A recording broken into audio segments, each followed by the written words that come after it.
పంజాబ్ హుషియాపూర్లో, అంటే మన పంజాబ్లో, పాకిస్తాన్ పంజాబ్ వేరు, మన ఇండియా పంజాబ్ వేరు. మన పంజాబ్ అంటే పాకిస్తాన్ సరిహద్దులో ఉన్న మన పంజాబ్లో ఒక కూలిన ఒక మిసైల్ని ఒకసారి దృశ్యాల్లో చూడొచ్చు. అది మేడ్ ఇన్ చైనా మిసైల్. అది పేలదు.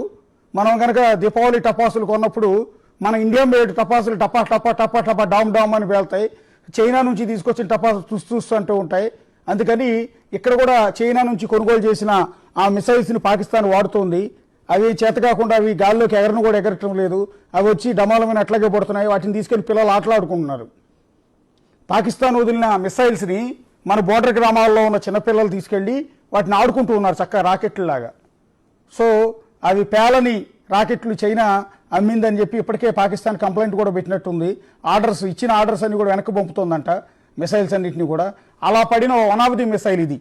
ఈ మిసైల్తో మన పిల్లలు, మన భారతీయ పిల్లలు ఆటలాడుకుంటారు చక్కగా.